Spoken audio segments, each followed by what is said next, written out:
You are better off by yourself than to be miserable in a relationship just to say you're in one. Am I happy here or am I just here? What's up, guys? Welcome to my channel, XOXO Sheba here. If you're new to the channel, hello and welcome. And if you're an OG subscriber, what's good?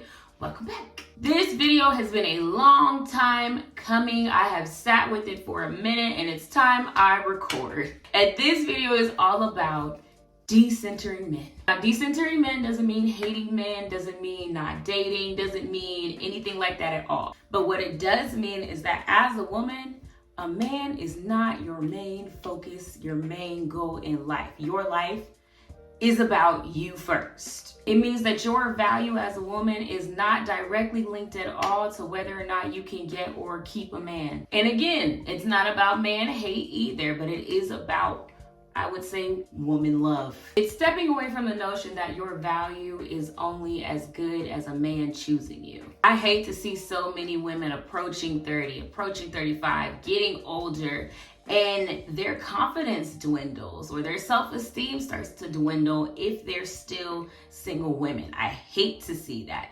because it's like, why are we ignoring everything else that we have accomplished so far? I see it all the time. I'll see women who have gotten their dream jobs, who have gotten like all of the things that they wanted to achieve in life, but it feels like none of that matters because they did not get a man to choose them yet. And so all of their other accomplishments from them as an individual is just not important. But it would be if the man choosing him part had come through. I think a lot about the TV shows that we used to watch in like the late 90s, early 2000s. We had great shows like Girlfriends. They were very, well-to-do women, but it was like specifically with Joan. She was a high-powered attorney before the age of 30. She had her own home before the age of 30 in LA. None of her accomplishments did she ever really revel in or be happy or proud of herself about. It was always Joan's a loser because Joan doesn't have a man, even though Joan has accomplished all of these other things. And she was even like that. That's why I actually love Tracee Ellis Ross as a person outside of acting in that character, because she actually embodies the total opposite. I'm cool as is. If I meet the right person, that's great. I'm not against it. I like to date. I'm not against men, but me by myself is okay. She makes it very much known that she is all right being by herself, not having kids, not having gotten married. Like, it's fine. It's cool on this side. And I love that she talks about that and shares that, because women that are farther in life telling us younger women what their experience is helps us to not have anxiety going into the next experience. Because I had friends that were 10, 12 to almost 20 years older than me in my early 20s growing up, seeing how their lives function helped me to know that, oh, my life's not over when I hit 30. I didn't even care when I turned 30, to be quite honest. I had no anxiety about turning 30. It was just another birthday. Like, I was happy about it, excited to start a new decade, but nothing about it made me feel like, oh God, I'm turning 30 and I'm single. And to be honest, I mean, it's my own theory, but I do feel like patriarchy was invented when it was to stop women from realizing that they could be good by themselves. Studies actually show that women who are single thrive better alone than men who are also single. And that's not saying one versus the other. I'm not trying to make it that, but I am just saying that women are actually okay. If you want to make it biblical, you're the rib. You're not missing a rib, you're the rib. And that goes back even into my theory. I don't have a bunch of facts behind that, but it is my theory. It's just like, we got this rhetoric and this notion that our value was in a man choosing us, because if we really knew we could stand alone for real, or just had the option to stand alone for real, you probably wouldn't be putting up with as much.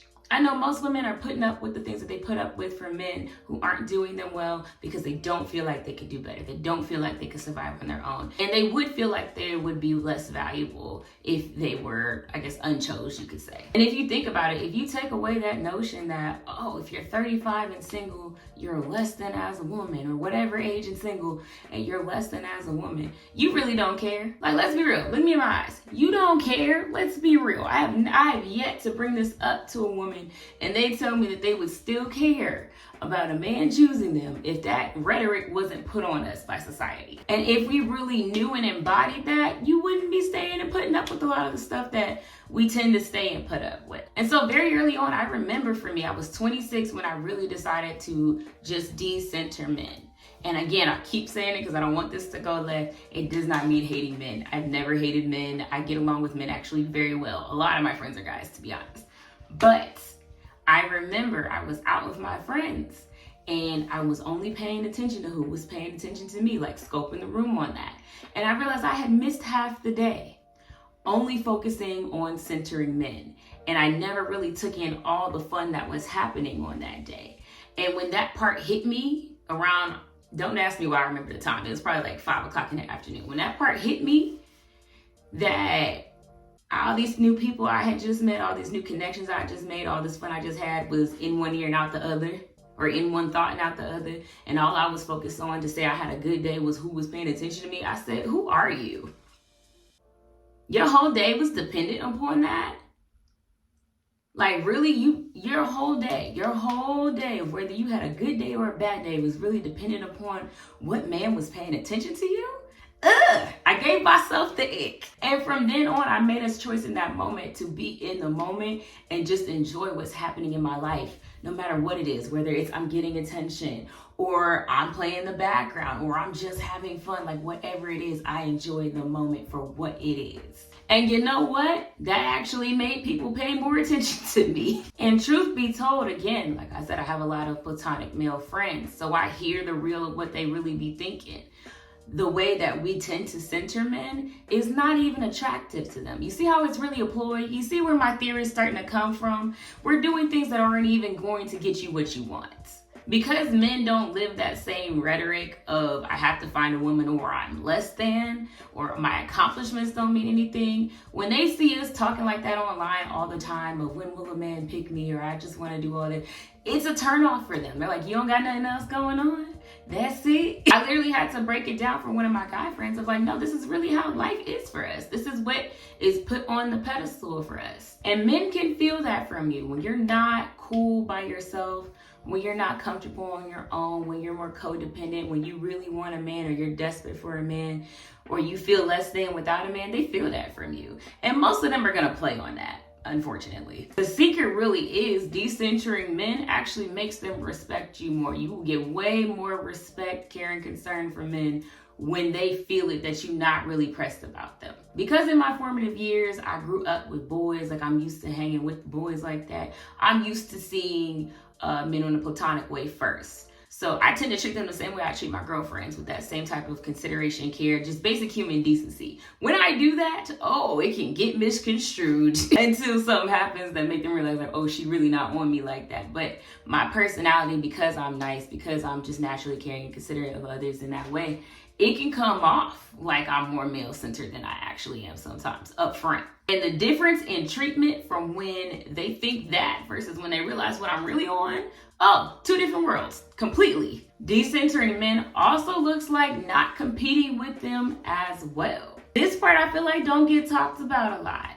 You trying to take on a masculine or male role is still centering men. You're trying to keep up. You're trying to say I'm better than. It's still a centering of men. And that's not to say we're not leaders. We are actually great leaders as women, but you should lead like a girl.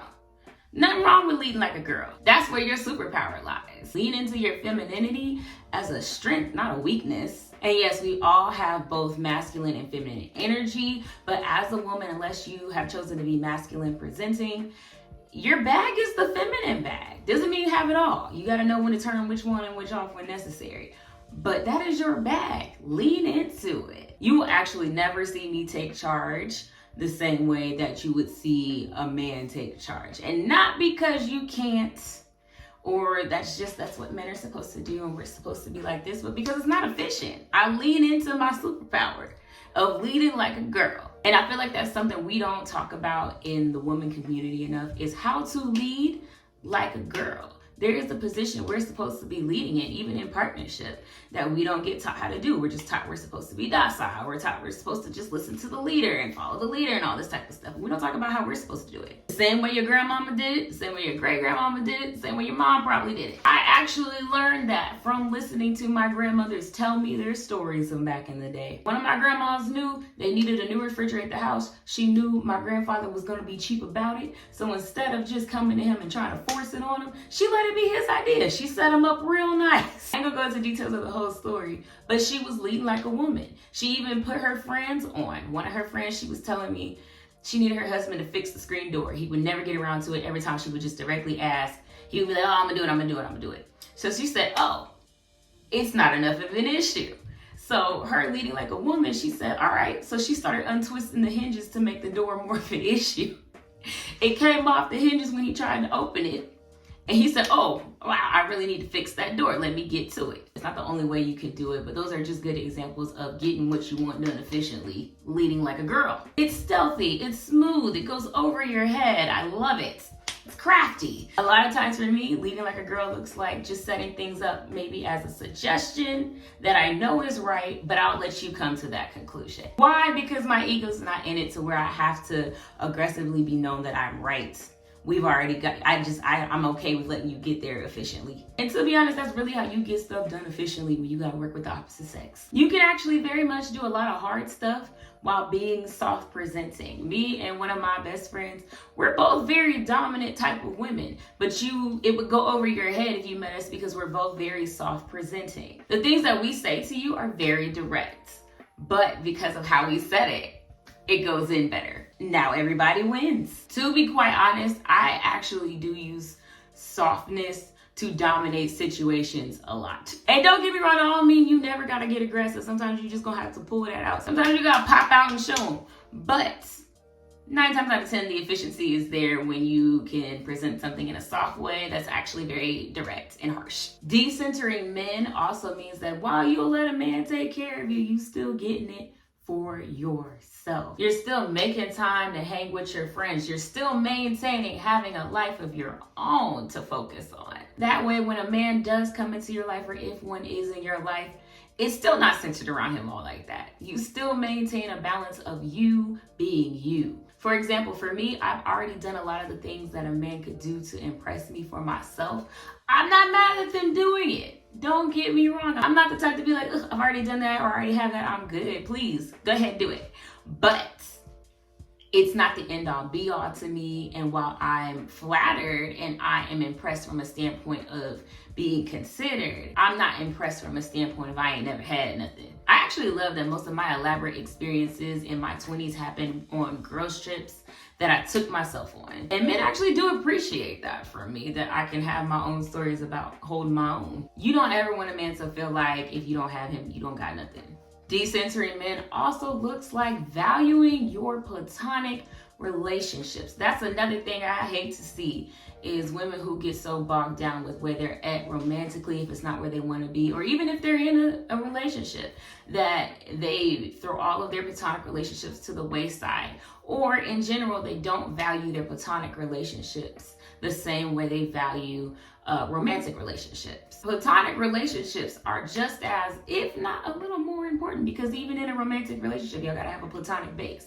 Those are so important, because guess who's gonna be there when that man lets you down? Your friends. What about your friends? Most of all, my friends know about me that I am so not male-centered, and if you cause a problem in our friendship and it's linked to a man, we're good. I'm good. Because to me, I would never desecrate or disrespect my friendships, the people that show up for me when I need them, the people I can call whenever, the people that have my back at all times, I trust, I feel safe with.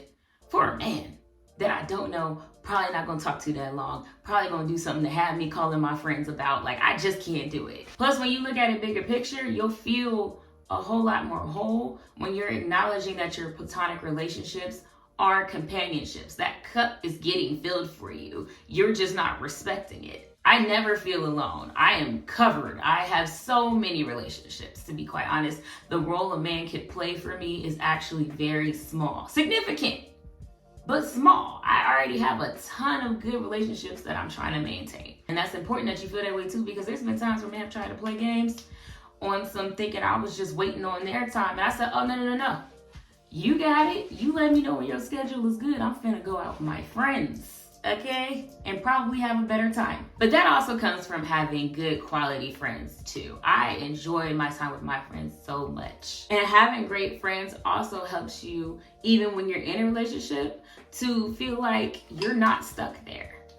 If I don't have you, it doesn't mean I'm gonna be alone or lonely. I still got people with me. And also liking yourself. You're your own friend too. Even if you didn't have a ton of friends like myself, you can still look at it from the angle of, even if I don't got you, I got me. And that's enough. I think that's really like the whole purpose, is decentering men and centering yourself as enough. Because to be honest, quiet as it's kept, if you actually like find yourself to be enough as is by yourself, you'll probably find what you were actually looking for a lot quicker. But even if you don't, you still good. My dad always ingrained into me since I was a little kid, and I never forgot it. You are better off by yourself than to be miserable in a relationship just to say you're in one. Stop trying to sit here and fight for a title or sit and wait for a title and really assess, why do you want it? If it weren't being, put into your mind and ingrained into you that this is something you were supposed to want, would you still want it that bad?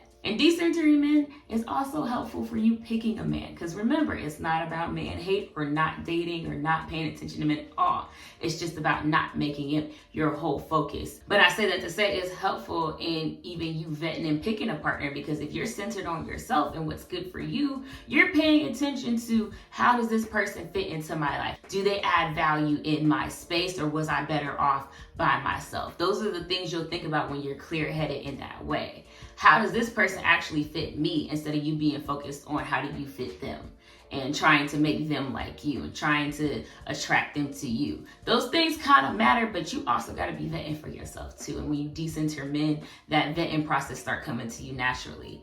You're not going to want somebody just to have somebody. You're going to want somebody that's actually going to add value and be a good fit. Am I happy here, or am I just here? How am I as a woman benefiting from this relationship, and am I okay with that? Because a lot of times when you center men, you start asking yourself those questions way too late. But anyways, that's my little 2 cents on the topic. Drop yours down below in the comments. Let me know how you feel. Have you decentered men? Are you starting to decenter men? You been did it? Let me know down in the comments. And I will see you guys in my next video. Bye. If you don't